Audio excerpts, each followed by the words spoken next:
Okay, so get this. Imagine a soccer player nicknamed the lawnmower. The lawnmower. Yeah, the lawnmower. Okay. You thinking graceful passes, right? I'd say so, yeah. Well, not exactly. Oh.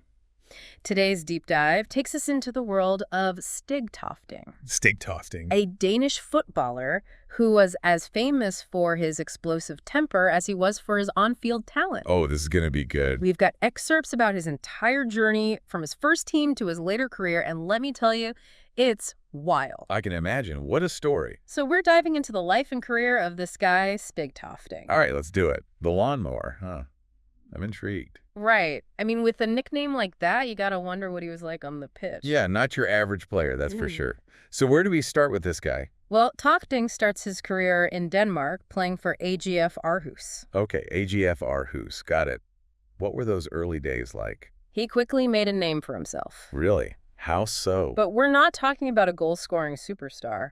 So a different kind of player then. Think more like, I don't know, like a rabid dog in midfield, relentlessly chasing down opponents, winning the ball back, and launching attacks. Okay, so like the engine of the team, the enforcer. Exactly. He was a tough-tackling defensive midfielder, pure grit and determination. A human wrecking ball protecting the goal. Exactly. And clearly, he was good at it. It had to be to get a nickname like the lawnmower. Good enough to catch the eye of Hamburger SV in Germany. Now, that's a big leap, isn't it? Huge. Playing in the Bundesliga, one of the top leagues in the world. Solidified his place as a force to be reckoned with.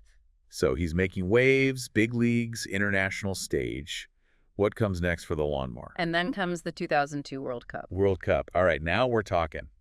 Big stage for him. How'd he do? Denmark versus France. Denmark versus France. Okay. For those of us who, don't follow every single match, why was this game such a big deal? Imagine this. France was the defending champion. Okay. A team stacked with superstars. So the underdogs. And Denmark. They weren't given much of a chance. The odds were stacked against them. But then they pulled off this incredible upset. No way. They beat France. Winning 2-0. 2-0.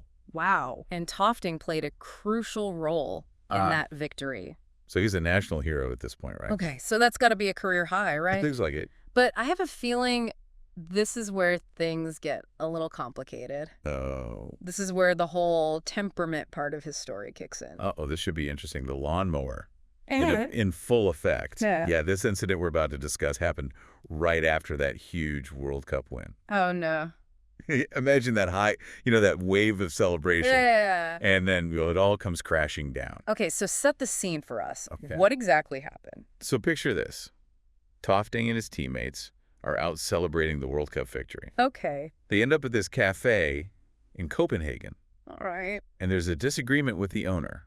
Oh, no. And Tofting, well, he loses his cool completely. Oh, boy. Headbutts the owner right there in the cafe. Wait, seriously? Yeah. He headbutted him. Yes? I mean, we know his nickname was the lawnmower, but this is taking it to a whole other level. It definitely wasn't a gentle nudge, let's just say that. So what happened? This resulted in an arrest. Oh, my goodness. A very public trial. Yeah. And ultimately, Tofting received a 4-month jail sentence for assault.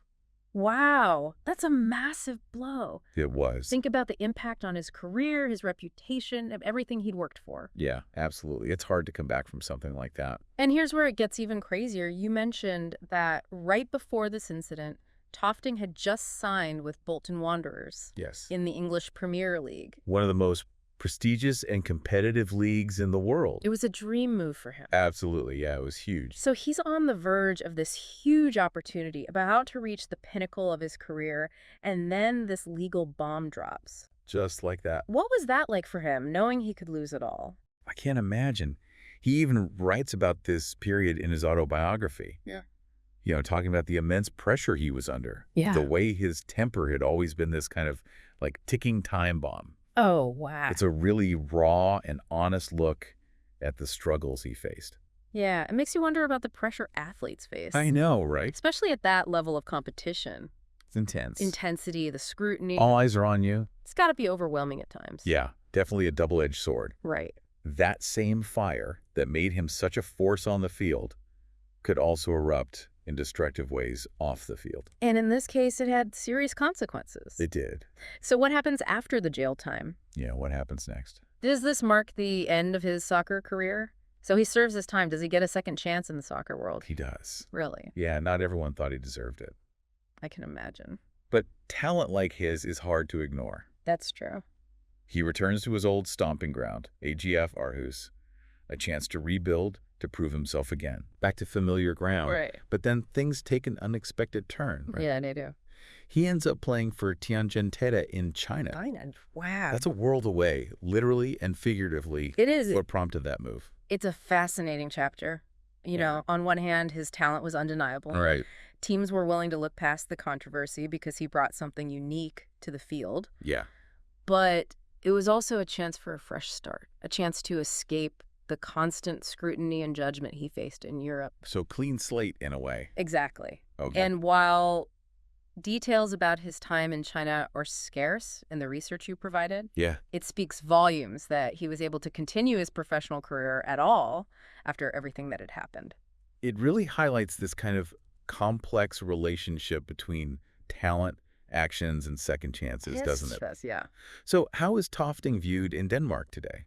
It's complicated. Some see him as a cautionary tale, a reminder that even with incredible talent, one moment of poor judgment can have lasting consequences. Right. Others view him as someone who made mistakes, owned up to them, and ultimately found redemption on and off the field.